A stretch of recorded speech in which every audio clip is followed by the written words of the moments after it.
Job లేక ఇబ్బంది పడుతున్నారా? అయితే మెడికల్ కోడింగ్ మీకు మంచి ఆప్షన్. వెంటనే కాల్ చేసి కోర్సులో జాయిన్ అవ్వండి.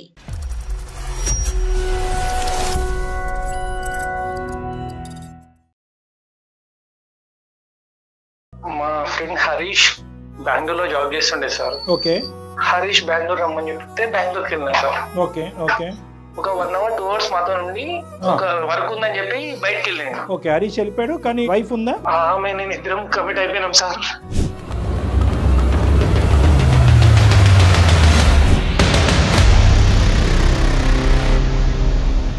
అంత ఈజీగా ఎలా కమిట్ అయిపోయారు? మీరు ఏమైనా ఆల్కహాల్ దాంట్లో ఉన్నారా? అంటే ఏమైనా డ్రింక్ చేశారా మీరిద్దరు? లేదంటే అంత స్పృహ లేకుండా ఎలా తప్పు జరుగుతుంది? వినటానికి విడ్డూరంగా ఉంది. అంటే అది కొంచెం వీక్ టైం సార్. అది అట్లా సడన్ గా జరిగిపోయింది సార్. నాకేం చాలా అర్థమైపోలేదు. కానీ ఆ అమ్మాయి సైడ్ నుంచి ఒక ఫోర్స్ వచ్చిందా, లేదంటే ఇద్దరు వైపు నుంచా, లేదంటే నీ సైడ్ నుంచా? ఫస్ట్ స్టార్ట్ అమ్మాయి చేసింది సార్, కానీ నేను ఆ మాట చెప్పలేను కదా సార్. ఇప్పుడు వరకు కాంటాక్ట్ లేనటువంటి హరీష్ సడన్ గా ఎలా వచ్చాడు హరీష్ నీ దగ్గరికి? నాకు యాక్సిడెంట్ అయిందని చెప్తే ఫ్రెండ్స్ ఆఫ్ త్రూ ఇట్లా స్టేటస్ లో సంథింగ్ చూసి ఇక్కడ వచ్చిందంట సార్. నానే వాళ్ళు ఎవరు లేరు కాబట్టి హరీష్ పెద్ద దిక్కుగా వచ్చి నీకు హెల్ప్ చేస్తున్నాడు హాస్పిటల్లో. అవును సార్, ఆడే హెల్ప్ చేస్తుండు. వచ్చి మొత్తం నా దగ్గర ఉండి నాకు డ్రెస్సింగ్ చేపిస్తుంది సార్. నాకేం అర్థమైతలేదు సార్. వాళ్ళ ముఖం చూసి కళ్ళ నిండా నీళ్ళు వస్తున్నాయి. నాకేం తెలుసలేదు సార్ అసలు. హరీష్ని కనిపించగానే నీకు ఆ పశ్చాత్తాపం రావటం ఏంటి? ఏమన్నా సారీ చెప్పడానికి కానీ హరీష్ని అప్రోచ్ అవడానికి కానీ ట్రై చేసావా? హరీష్ కి డైరెక్ట్ కళ్ళ కళ్ళు పెట్టి చూసి నాకు చెప్పాలంటే నా పానం ధరిస్తలేదు సార్ అసలు. మీరన్నా చెప్తారేమో అని చెప్పి ఒక చిన్న హోప్తో మీకు కాల్ చేసిన సార్.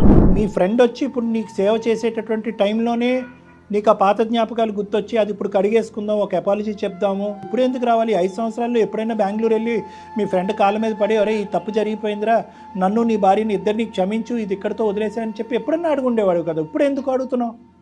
అంటే అందులో మా వేదికను ఎందుకు వాడుకుంటున్నావు? సార్ నేను ఎప్పటికైనా చెప్పాలనే ఉండే సార్. కాకపోతే ఇంకో 1-2 నెలల్లో నేను చనిపోతా సార్.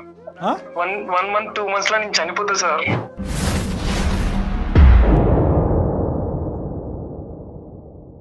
నీ యొక్క ప్రాణం పోతుంది రానున్న రోజుల్లో అనేది ఎంత సానుభూతి ఉన్నా కూడా నీ ఆలోచనలో తప్పు ఉంది. కేవలం నీ మనసులో భారం తగ్గుతుంది కాబట్టి ఈ సమస్యకి ఈ విధమైనటువంటి పరిష్కారం అబ్బా ఇక్కడతో చెప్పేసాను నాది అయిపోయిందిరా అంటే కనుక నీది అయిపోద్ది అక్కడ మొదలవుతుంది. కరెక్ట్. వాళ్ళు హ్యాపీగా ఉంటారని ఎట్లా అనుకుంటున్నారు రవి? మీరు ఇంత నిజాన్ని చెప్పినప్పుడు నీది అయిపోతుంది అక్కడ మొదలవుతుంది, వాళ్ళ బాధలు మొదలవుతాయి.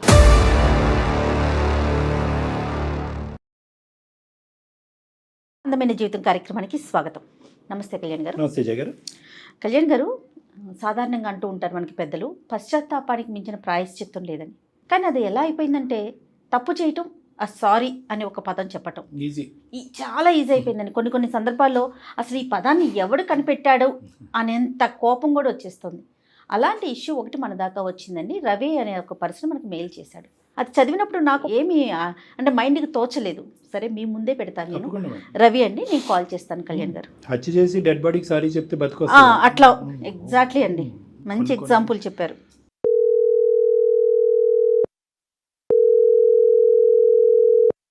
హలో, నమస్తే అండి. హలో, నమస్తే అండి, రవి గారా మాట్లాడేది? నేను జయానండి, సుమన్ టీవీ అందమైన జీవితం ప్రోగ్రామ్ నుంచి కాల్ చేస్తున్నాను. Madam thanks madam, thank you so much. చాలా సార్లు మెయిల్ చేసినా మీకు, మీరు చేస్తారు అనుకోలేదు మేడం. అందుకనేనండి మీ మెయిల్ చూసే డాక్టర్ గారి అపాయింట్మెంట్ తీసుకొని మరీ కాల్ చేశాను. నాతో పాటు డాక్టర్ కళ్యాణ్ చక్రవర్తి గారు కూడా ఉన్నారు. ఒక్కసారి మీరు మెయిల్లో పెట్టిన విషయాన్ని డాక్టర్ గారితో మాట్లాడండి. Okay madam. Okay. Hello Ravi sir, చెప్పు నాన్న, చాలా ఇమోషనల్గా ఉన్నావు, ఏంటి సమస్య? సమస్య మా ఫ్రెండ్ కి నాకు చిన్న డిస్టర్బెన్స్ సార్. అది ఒక 5 years నుంచి నా ఎమ్మటి పడుతుంది సార్ నా లైఫ్ లా. ఏంటా డిస్టర్బెన్స్? చిన్నది అంటున్నావు, ఇమోషన్ విపరీతంగా చూపెడుతున్నావు. అది చిన్నదా పెద్దదా? నాకేం అర్థం అవుతలేదు. పర్లే కంగారు పడద్దు, చెప్పండి. హరీష్ అని చెప్పి మా ఫ్రెండ్ ఉంటుండే సార్. ఆయన నేను ఒకరు చిన్నప్పటి నుంచి ఫ్రెండ్స్, చైల్డ్హుడ్ ఫ్రెండ్స్. నీ వయసు ఎంత రవి? 30 సార్ నా వయసు. మ్యారేజ్ అయిందా? అతనికి అయింది సార్, నాకు కాలేదు. మీకు మ్యారేజ్ అవ్వలేదు అంటే చిన్నప్పటి నుంచి అంటున్నారు. స్కూల్ ఫ్రెండ్సా? ఒకే వీధిలో ఉన్నారా? ఒకే ఊరా? చిన్నప్పటి నుంచి మేము ఆర్గనైజేషన్ ఫ్రెండ్స్ సార్ ఇద్దరం. అది సార్, ఇది అనాథాశ్రమాల్లో పెరిగారా? అవును సార్. వాస్తవానికి ఆ బాండ్ ఇంకా ఎక్కువ ఉంటుంది మేడం. ఎందుకంటే తల్లిదండ్రులు లేనటువంటి ప్రేమని స్నేహితుల్లోని స్నేహితురాల్లోని చూసుకుంటారు. సహజం, చాలా కామన్ అది. ప్రాణ స్నేహితుల మధ్యన విభేదం రావడానికి కారణం ఏంటి నాన్న? మా ఫ్రెండ్ హరీష్ బెంగళూరులో జాబ్ చేస్తుండే సార్. ఓకే. ఒక రోజు కలుద్దాం రారా అని చెప్పి రమ్మని చెప్పిన ఉండే నాకు. ఓకే, మామూలుగా అంటే అంతకుముందు మీరు బెంగళూరు వెళ్ళలేదా? అంటే ఫోన్లో అంటే వెళ్తుంటే సార్, అప్పుడప్పుడు వెళ్తుండే, బట్ ఈ మధ్య కొంచెం గ్యాప్ వచ్చింది, ఒక 6-7 months వచ్చింది. ఇది right right, understood. Harish Bengaluru రమ్మని చెప్తే బెంగళూరుకి వెళ్ళినాం సార్. ఓకే ఒక 1 hour 2 hours మాతో నుండి ఒక వర్క్ ఉందని చెప్పి బయటకు వెళ్ళింది. ఓకే, హరీష్ వెళ్ళిపోయాడు, కానీ వైఫ్ ఉందా? వైఫ్ ఉంది, హరీష్ వెళ్ళిపోయాడు, నేను ఒక్కనే ఉన్నా. ఆమె కొంచెం నాకు చెప్పడానికి వస్తలేదు సార్, నాకు చాలా బాధ అవుతుంది సార్. సడన్ లా ఇద్దరం, ఆమె నేను ఇద్దరం కమిట్ అయిపోయినాం సార్. తప్పైతే జరిగింది మీ ఇద్దరి మధ్యన. జరిగింది సార్. అసలు నాకు వన్ ముఖం చూడబోతుంది సార్ ఇప్పటికి. ఎలా జరుగుతుంది అన్న తప్పు? ఆ అమ్మాయి పెళ్ళయింది, నీ ప్రాణ స్నేహితుడు భార్య, ఎంతో కొంత గౌరవం అనేది ఉంటుంది, ఒక అభిమానం అనేది ఉంటుంది, ఒక ప్రేమ అనేది ఉంటుంది నీ స్నేహితుడి మీద. అంత ఈజీగా ఎలా కమిట్ అయిపోయారు? మీరు ఏమైనా ఆల్కహాల్ దాంట్లో ఉన్నారా? అంటే ఏమైనా డ్రింక్ చేశారా మీరిద్దరు? లేదంటే అంత స్పృహ లేకుండా ఎలా తప్పు జరుగుతుంది? వినటానికి విడ్డూరంగా ఉంది. అంటే అది కొంచెం వీక్ టైం సార్, అది అట్లా సడన్ లా జరిగిపోయింది సార్, నాకేం చాలా అర్థమైతే లేదు. కానీ ఆ అమ్మాయి సైడ్ నుంచి ఒక ఫోర్స్ వచ్చిందా, లేదంటే ఇద్దరు వైపు నుంచా, లేదంటే నీ సైడ్ నుంచా? ఫస్ట్ స్టార్ట్ అమ్మాయి చేసింది సార్, కానీ నేను ఆ మాట చెప్పలేను కదా సార్. సరే okay, we understand your problem. కానీ హరీష్, ఆ అమ్మాయి తన భర్తతో హ్యాపీగానే ఉందా? అంటే మానసికంగా కానీ వేరే విధంగా కానీ? ఏమో సార్, అది జరిగిన తర్వాత నేను హరీష్ తో అంత క్లోజ్ ఉండలేదు. బయటకు వచ్చేసిన సార్, ఇంట్లోకి వెళ్ళి బయటకు వచ్చేసి హైదరాబాద్కి వచ్చేసిన. మొత్తానికి నెంబర్ బ్లాక్ చేసిన, అన్ని తీసేసిన. హరీష్ కి నాకు ఒక 4 to 5 years అసలు మాటలు ఇప్పటి వరకు. కాదు నాన్న, హరీష్తో అంత ఇదిగా బ్లాక్ చేసినప్పుడు హరీష్ నేను అప్రోచ్ అవ్వటానికి, అంటే చిన్నటి స్నేహితులు, ఆల్మోస్ట్ ఒక 25 సంవత్సరాలు అనుకోవచ్చు మీ యొక్క ప్రయాణము. ఏదో విధంగా హరీష్ నిన్ను కాంటాక్ట్ అయ్యి ఏరా ఉన్నట్టుండిగా ఏం జరిగింది అనేది ఏదో విధంగా తెలుసుకునే ప్రయత్నం చేస్తాడు కదా. మొన్న రీసెంట్ గా నాకు యాక్సిడెంట్ అయింది సార్. ఓకే యాక్సిడెంట్ అయ్యి నేను హాస్పిటల్ ఉంటే హరీష్ ఇప్పుడు వచ్చి అన్ని ట్రీట్మెంట్స్ అన్ని ఆయన చూసుకుంటుంది సార్. నా ముందరనే తిరుగుతుంటే నా పానం ధరిస్తలేదు సార్ అసలు. సో హరీష్కి ఇప్పటికీ కూడా మీ ద్వారా ఎలాగో తెలియలేదు, కానీ వాళ్ళ భార్య ద్వారా కూడా ఈ తప్పు జరిగిందనేది తెలియలేదు హరీష్కి. ఏమో సార్, అది నాకు తెలియదు. కానీ నాకు అసలు నా కళ్ళ ముందు తిరుగుతుంటే నేను తట్టుకోలేకపోతున్నాను సార్. ఇప్పటి వరకు కాంటాక్ట్ లేనటువంటి హరీష్ మళ్ళీ నీకు ఎలా కాంటాక్ట్ అయ్యాడు? ఫోన్ కాంటాక్ట్ లేదు, అన్ని సోషల్ గ్రూప్స్ అన్ని బ్లాక్ చేశానని అన్నావు. సడన్ గా ఎలా వచ్చాడు హరీష్ నీ దగ్గరికి? నాకు యాక్సిడెంట్ అయిందని చెప్తే ఫ్రెండ్స్ ఆఫ్ త్రూ ఇట్లా స్టేటస్ లో సంథింగ్ చూసి ఇక్కడ వచ్చిందంట సార్. వెనక ముందు ఎవరు లేరు, నా అనే వాళ్ళు ఎవరు లేరు కాబట్టి హరీష్ పెద్ద దిక్కు వచ్చి నీకు హెల్ప్ చేస్తున్నాడు హాస్పిటల్లో. అవును సార్, ఆడే హెల్ప్ చేస్తుండు. వచ్చి మొత్తం నా దగ్గర ఉండి నాకు డ్రెస్సింగ్ చేపిస్తుంది సార్. నాకేం అర్థమైతే లేదు సార్. మన ముఖం చూసే కళ్ళ నిండా నీళ్ళు వస్తున్నాయి, నాకేం తెలుసలేదు సార్ అసలు. కరెక్టేనా? నాకు అర్థమైంది. ఇప్పటికీ హాస్పిటల్లో ఉన్నావా, డిశ్చార్జ్ అయ్యావా? హాస్పిటల్లోనే ఉన్నా సార్ ఇంకా నేను. అంటే ఏంటి నాన్న మాకు కాల్ చేయడానికి కారణం ఏంటి? ఇప్పుడు హరీష్ని కనిపించగానే నీకు ఆ పశ్చాత్తాపం రావటం ఏంటి? అంతకుముందు కూడా పశ్చాత్తాపం పొందినప్పుడు నువ్వు ఏమన్నా సారీ చెప్పడానికి కానీ హరీష్ని అప్రోచ్ అవడానికి కానీ ట్రై చేసావా? హరీష్ కి డైరెక్ట్ కళ్ళల్లో కళ్ళు పెట్టి చూసి నాకు చెప్పాలంటే నా పానం ధరిస్తలేదు సార్ అసలు. మీరన్నా చెప్తారేమో అని చెప్పి ఒక చిన్న హోప్తో మీకు కాల్ చేసిన సార్. అది కాదు నాన్న, ఇప్పుడు నువ్వు తప్పు చేసిన వాడు నువ్వు. ఇప్పుడు మా ద్వారా అపాలజీ చెప్పాల్సినటువంటి అవసరం ఏంటి? 5 సంవత్సరాల పాటు హరీష్ లేకుండా నువ్వు ఉన్నావు, 4 or 5 years. లోపల పశ్చాత్తాపం పొందుతున్నావు. చేసింది ఒక చాలా పిచ్చి పని, చాలా మెంటల్ పని. దానికి సారీ అనేటటువంటిది అప్లికబుల్ అవుతుందా లేదా అనేది మనం ఫస్ట్ ఆఫ్ ఆల్ చూడాలి. నెంబర్ 2 ఏంటంటే, సారీ చెప్పేటటువంటి పొజిషన్లో నువ్వు ఉన్నా కూడా ఫస్ట్ ఆఫ్ ఆల్ ఈ తప్పును అంగీకరించే పొజిషన్లో ఆ అబ్బాయి ఉన్నాడా, నీ సారీని యాక్సెప్ట్ చేసేటటువంటి పొజిషన్లో ఉన్నాడా అనేటటువంటిది ఇక్కడ పెద్ద చిక్కుముడి, అతి పెద్ద సమస్య. ఇక్కడ అందమైన జీవితం యొక్క పాత్ర చాలా చిన్నది. ఇక్కడ అసలు పాత్రే లేదని చెప్పాలి.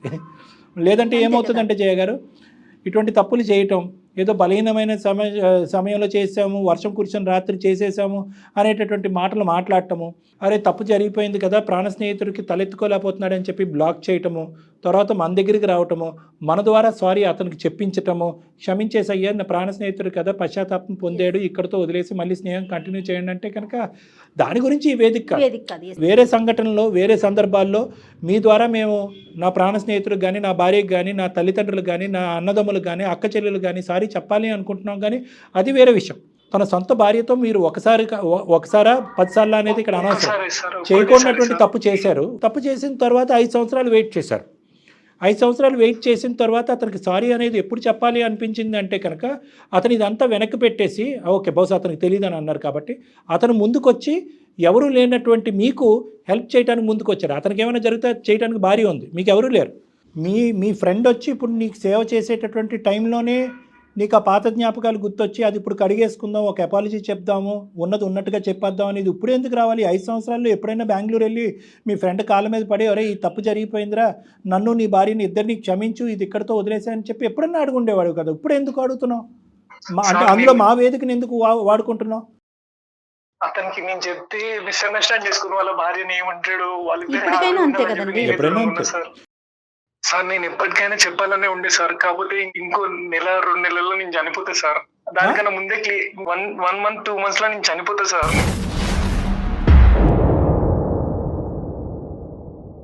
ఎవరు చెప్పారు నువ్వు చనిపోతున్నా? డాక్టరే చెప్పింది సార్. నేను ఇప్పుడు హాస్పిటల్లోనే ఉన్నా సార్. వాడు నా ముందరనే నా కన్నా ముందు తిరుగుతుంటే నాకు మంచిగా అనిపిస్తలేదు సార్ అసలు. సో నీ మాటలు మేము నమ్మచ్చా? నమ్మొచ్చు సార్, ఏం ప్రాబ్లం లేదు. కావాలంటే వీడియో కాల్ చేయండి, బిల్స్ పంపించమంటే బిల్స్ కూడా మెయిల్ చేస్తాను, నాకేం ప్రాబ్లం లేదు సార్. అవన్నీ అక్కర్లేదులే, కానీ ఇది చాలా బాధాకరమైన అంశం. ఆ రోజు యాక్సిడెంట్ అయినప్పుడు నా 2 కిడ్నీలు డ్యామేజ్ అయినాయి సార్. ఇంకా నేను ఎన్ని రోజులు బతుకుతున్నాను, డాక్టర్లు ఒక 2-3 months అనే చెప్పేది సార్. అందుకే నేను చనిపోయే లోపు మా ఫ్రెండ్కి నిజం చెప్పి చనిపోదాం అనుకున్నా సార్. నువ్వు చనిపోబోతున్న 2 monthsలో అనేటటువంటిది చాలా బాధ కలిగే అంశము. దానికి పూర్తి స్థాయి సానుభూతి అనేది మాకుంది. కానీ దానికి ఇప్పుడు నేను చనిపోయే ముందు ఉన్నది ఉన్నట్టుగా నా ఫ్రెండ్కి చెప్పేసేయాలి, నా ఫ్రెండ్ కాలమే పడిపోవాలి, సారీ చెప్పేసేయాలి, నేను సారీ చెప్పైనా మీరు నా తరపున అతనికి సారీ చెప్పాలి, లేదంటే మీ ద్వారా నేను సారీ చెప్పాలి అనేటటువంటిది ఈ 2 భిన్నమైనటువంటి అంశాలు.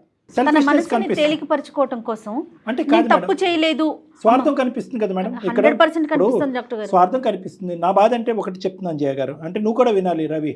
ఇక్కడ నేను చెప్పాలి అంటే కనుక చెప్పటం వెనకాతల ఓకే, నీ బాధ అనేది కొద్దిగా తిరుగుతుంది.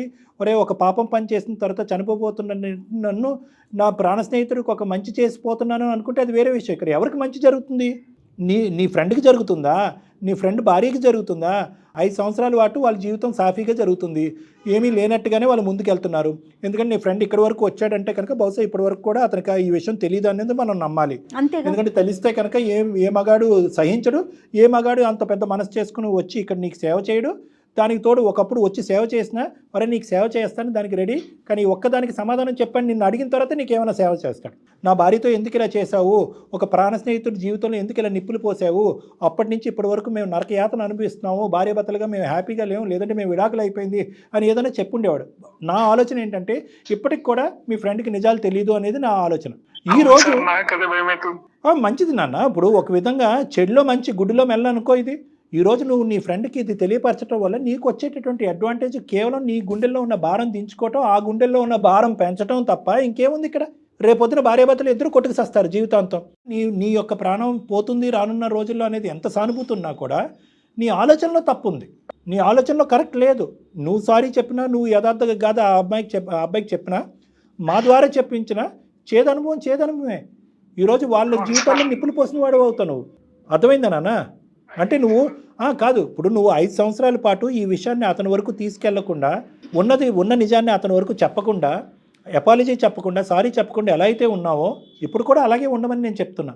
కేవలం నీ మనసులో భారం తగ్గుతుంది కాబట్టి ఈ సమస్యకి ఈ విధమైనటువంటి పరిష్కారం, అబ్బా ఇక్కడతో చెప్పేసాను నాది అయిపోయిందిరా అంటే కనుక నీది అయిపోద్ది అక్కడ మొదలవుతుంది. కరెక్ట్, నీది అయిపోతుంది అక్కడ మొదలవుతుంది, వాళ్ళ బాధలు మొదలవుతాయి. వాళ్ళు హ్యాపీగా ఉంటారని ఎట్లా అనుకుంటున్నారు రవి? మీరు ఇంత నిజాన్ని చెప్పినప్పుడు నువ్వు చేసింది తప్పు, ఇప్పుడు నువ్వు చేసింది తప్పు, నువ్వు చేసింది తప్పు అని నేను పదే అన్ను. ఎందుకంటే 5 సంవత్సరాల పాటు నువ్వు నరకాన్ని అనుభవించావు, తప్పు జరిగింది, నరకాన్ని అనుభవించావు. సొంత ప్రాణ స్నేహితుడితో మాట్లాడకుండా నా అనేటటువంటి వాళ్ళు నీ జీవితంలో ఎవరు లేకపోయినా కేవలం నీ ప్రాణ స్నేహితుడు ఒకటే నా అనే వ్యక్తి, అతనికి అట్లీస్ట్ భార్య అన్నది ఉంది. అటువంటి నరకాన్ని నువ్వు ఆల్రెడీ అనుభవించావు కాబట్టి, ఆల్రెడీ నువ్వు పడవలసినటువంటి శిక్షను నువ్వు ఆల్రెడీ అనుభవించావు కాబట్టి ఆ ఇష్యూని పక్కన పెడదాం. ఈరోజు సడన్గా నీ ఫ్రెండ్ వచ్చేటప్పటికి నీ పాత జ్ఞాపకాలన్నీ గుర్తొచ్చేసి ఇప్పుడు నేను చెప్పేయాలి అనేటటువంటి దాంట్లో ఇమోషన్ కనిపిస్తుంది, తొందరపాటు కనిపిస్తుంది, ఆలోచన కనిపించట్లేదు. దీనివల్ల అసలు ఏంటి ఉపయోగం మీరు చెప్పండి రవి? మీరు చెప్పండి, ఏంటి లాభం మీ ఫ్రెండ్కి చెప్పడం వల్ల ఏంటి ఉపయోగం, ఏంటి మీకేమనిపిస్తోంది? నాకు మనసులో కొంచెం బాధ అనిపిస్తుంది మేడం, చనిపోయే వరకు ఒక్కసారి చెప్తే బాగుంటుంది అని. కానీ మీరు చెప్తే నాకు కూడా కరెక్ట్ అనిపిస్తుంది. ఇక్కడ నీ భారాన్ని దించుకుని వాళ్ళ జీవితంలో భారాన్ని పెంచుతున్నావు. అది నువ్వు చనిపోక ముందే నీకు ఒక బ్యాడ్ న్యూస్ వినిపిస్తుంది. ఇది కూడా నేను గ్యారంటీ ఇస్తున్నాను. ఇప్పుడు నువ్వు చెప్పబోయేటట్టు నీ ఫ్రెండ్ నీతో ఎలా రియాక్ట్ అవుతాడు అన్నది నాకు తెలియదు, కానీ ఇంటికి వెళ్ళి వాళ్ళ భార్యతో చాలా చండాలంగా రియాక్ట్ అవుతాడు. అది తెగదెంపుల వరకు రావడానికి 110% ఛాన్సెస్ ఉన్నాయి. అవును సార్, కానీ అన్న రోజు నా ముందల్లా తిరుగుతుంటే ఆ టెన్షన్ కి సగం చచ్చిపోయాక ఎక్కువ బాధ అవుతుంది సార్. నాకు ఈ బాధల్లో చచ్చిపోతేనేమని భయం అవుతుంది సార్. మనకు తెలిసిన ప్రపంచం కంటే తెలియని ప్రపంచం చాలా ప్రమాదం. నీకు తెలిసిన ప్రపంచం ఏంటంటే నీ కళ్ళెదురుగుంటూ ఉన్న ఫ్రెండ్ నువ్వు ఇప్పటివరకు నీ కడుపులో దాచిపెట్టుకుని నీ మనసులో దాచిపెట్టుకున్న అంశం ఒక తెలిసినటువంటి అంశం. దాన్ని ఆల్రెడీ నువ్వు అనుభవిస్తున్నావు. నీ ఫ్రెండ్ ఏమీ లేనట్టుగా అతని జీవితం అతను ముందుకు వెళ్ళిపోతున్నాడు. తెలియని ప్రపంచం ఏంటి? నువ్వు ఈరోజు సారీ చెప్పేసి ఉన్నది ఉన్నట్టుగా చెప్పేసి వాళ్ళిద్దరి మధ్యన ఏం జరుగుతుంది అనేటటువంటిది కేవలం ఊహించుకోవటం మాత్రమే. ఆ యాంగిల్లో నువ్వు అసలు ఆలోచించలేదు. కేవలం నా భారాన్ని దించుకోవటం, నా ఫ్రెండ్కి చెప్పడం ఒకటే ఆలోచించుకున్నావు. కానీ ఆ తర్వాత జరిగేటటువంటి పరిణామాలు, వాళ్ళిద్దరు సుఖంగా ఉంటారా, సంతోషంగా ఉంటారా, ఆ అమ్మాయిని మంచిగా వదులుతాడా, కొట్టుతాడా, తిడతాడా, విడాకులు ఇస్తాడా, ఇవేం నువ్వు ఆలోచించలేదు. సార్ నా మనసులో బాధ అవ్వాలంటే నేను ఏం చేయాలో నాకు అర్థమే తెలియదు సార్. ఏదన్నా ఒకటి చెప్పండి సార్ మీరే. ఇప్పుడు ఇటువంటి వాటికి ఈజీ సొల్యూషన్స్ అంటూ ఏమీ ఉండవు రవి. నువ్వు ఆల్రెడీ 5 సంవత్సరాల పాటు ఈ బాధను దిగమింగుకున్నావు. నువ్వు పశ్చాత్తాపం పొందావు, రియలైజ్ అయ్యావు. తప్పు చేసినటువంటి నెక్స్ట్ మినిటే నువ్వు రియలైజ్ అయ్యావు. నీ ఫ్రెండ్కి నీ మొహం చూపెట్టలేదు, తప్పును కంటిన్యూ చేయలేదు. ఆ అమ్మాయి నీ కాంటాక్ట్లో లేదు, నువ్వు ఆ అమ్మాయి కాంటాక్ట్లో లేవు. అక్కడితో ఇద్దరు రియలైజ్ అయ్యారు, ఫుల్ స్టాప్ పెట్టారు. అర్థమైందా? అని చెప్పి మేము ఆ తప్పుని సమర్థిస్తున్నట్టు కాదు. తప్పు చేసిన తర్వాత మీరు పశ్చాత్తాపం పొందారు, రియలైజ్ అయ్యారు. నీకు పంచ ప్రాణాలైనటువంటి నీ స్నేహితుడి దగ్గర నుంచి నువ్వు 5 సంవత్సరాల పాటు దూరంగా ఉండి శిక్షణ అనుభవించావు. ఆ అబ్బాయి కూడా అనుభవించాడు. అది చాలు. అక్కడితో ఏమైంది అంటే కనుక నీకు రావాల్సినటువంటి పనిష్మెంట్ నీకు వచ్చింది. దీన్ని ఇక్కడితో వదిలేసే. నువ్వు 4 రోజులు బతుకుతావో, 2 నెలలు బతుకుతావో, 6 నెలలు బతుకుతావో ఎవరికి తెలియదు. కానీ నువ్వు చనిపోయే ముందే నీకు ఇంకో బ్యాడ్ న్యూస్ వింటే కనుక అప్పుడు ఎందుకురా దేవుడా నేను అనవసరంగా చెప్పానని నువ్వు బాధపడతావు. అరే నువ్వు చెప్పినటువంటి నిజం వల్ల నా జీవితం సర్వనాశనం అయిందిరా, సుఖంగా సంతోషంగా చిలక గోరింకల్లాగా బతుకుతున్నటువంటి భార్యాభర్తలు మేము ఈరోజు విడిపోయే స్థాయికి వచ్చాము, ఇంత పాపాన్ని ఎలా మూట కట్టుకుంటున్నావురా అని చెప్పి చనిపోయే ముందు నీకు ఇంకొక హాట్ న్యూస్, బ్రేకింగ్ న్యూస్ నీకు చెప్తే కనుక అప్పుడు ఎవరికి చెప్పుకుంటావు? ఎస్. సో అందు గురించి ఇందాక నేను ఒక లైన్ చెప్పాను, తెలిసిన ప్రపంచం కంటే తెలియని ప్రపంచం చాలా డేంజర్ నాన్న. అవతల ఒడ్డు ఎంత నరకం ఉంటుంది, అవతల ఒడ్డు ఎంత పెద్ద సమస్య ఉంటుంది. ఇక్కడ సారీ చెప్పేసి నిజంగా సమస్యకు పరిష్కారం చెప్తున్నానా లేదంటే కొత్త సమస్య కొని తెచ్చుకుంటున్నానా అనేది కూడా ఆలోచించుకోవాల్సినటువంటి అవసరం ఉంది. అర్థమైంది నాన్న? ఎస్. సో కాబట్టి మీ స్నేహాన్ని ఇలా నిలబెట్టుకో. నీ పశ్చాత్తాపం, నీ పడినటువంటి శిక్షను నువ్వు ఆల్రెడీ అనుభవించావు. ఏమీ చెప్పడానికి ప్రయత్నం చేయొద్దు. నా మనసులో ఉండేటటువంటి భావాన్ని చిన్న సమస్యతో పోయేది, గోటుతో పోయేది, గొడ్డల వరకు తీసుకొచ్చుకోవద్దు అనేది నా ఆలోచన. ఇప్పుడు టెక్స్ట్ బుక్ ప్రకారము, గ్రంథాల ప్రకారము, లిటరేచర్ ప్రకారం మనం ముందుకెళ్తే కనుక చేసినటువంటి తప్పుకి పరిష్కారం కావాలి అంటే కనుక దానికి అపాలజీ ఒక్కటే దారి అనేటటువంటిది యూజువల్గా ఉంటుంది. కానీ ఇటువంటి సందర్భాల్లో, ఇటువంటి సమయాల్లో బహుశా ఆ అపాలజీ, ఆ సారీ చెప్పటమే ఒక బూతుబాట కింద మారిపోద్ది అనేది నా భావన. కొన్ని సందర్భాల్లో అపాలజీ అనేటటువంటిది ఎప్పుడూ కూడా కండిషనల్.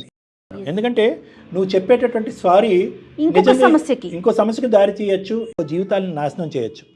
కాబట్టి నీ సారీ అనేటటువంటిది కేవలం నీ గుండెల్లో భారాన్ని తగ్గించడం గురించే ఉపయోగపడుతుంది. కానీ ఇంకో జీవితాన్ని నిలబెడతాదా లేదా అనేది ఒక చాలా క్వశ్చన్ మార్క్. కాబట్టి ఇక్కడ సారీ ఉన్నది ఉన్నట్టుగా అతనికి చెప్పాలి అనేటటువంటి అంశాలు నువ్వు విరమించుకుంటే మంచిది అనేటటువంటిది నా క్లినికల్ ఒపీనియన్. ఓకే రవి, ధైర్యంగా ఉండు రవి. నాకు తెలుసు నీకు రానున్న రోజుల్లో ఒక భయంకరమైనటువంటి ఇది ఉంది, అంటే నువ్వు బ్రతకలేవు అనేటటువంటి అంశాన్ని డాక్టర్స్ చెప్తున్నారు. కానీ గోరంత ఆశ ఉంటే కనుక చూడు, ఇంకా ఏమైనా క్లినికల్ ఒపీనియన్స్, డాక్టర్స్ ఒపీనియన్స్, ఇంకా హెల్త్ పరమైనటువంటిది ఏమన్నా ఇంకా కన్సల్టేషన్స్ తీసుకుని నీ జీవితాన్ని, నీ ప్రాణాలను నిలబెట్టుకునేటటువంటి ప్రయత్నం చేయి. దానికి సంబంధించినటువంటి హెల్ప్ ఏమైనా కావాలంటే దానికి నేను ప్రొవైడ్ చేస్తాను. మెడికల్ హెల్ప్ కావాలంటే చేస్తారు డాక్టర్ గారు. మేము వచ్చి నిన్ను కలుస్తాము. ఆ విధమైనటువంటి హెల్ప్ ఇవ్వడానికి మేము పూర్తి స్థాయి సహకారం చేస్తాను. మనోధైర్యంగా ఉండండి, మనోధైర్యానికి మించిన మందు లేదంటారు. రవి ఓకేనండి? Okay madam, thank you so much. Okay Ravi, all the best. Right, thanks madam. ఇలాంటి ఏరియాస్లో మనం పూర్తి స్థాయిలో హెల్ప్ చేయలేం మేడం. అసలు అంటే చెయ్యటం కూడా కరెక్ట్ కాదు, నా పర్సనల్ ఒపీనియన్. మనం చేయకూడదు మేడం అని చెప్పి ఆ అబ్బాయి చేత కూడా చేయించలేదు, ఎందుకంటే ఇష్యూ కాంప్లికేట్ అవుతుంది. చాలా చక్కటి డెసిషన్ చెప్పారండి. నమస్తే డాక్టర్. Thank you.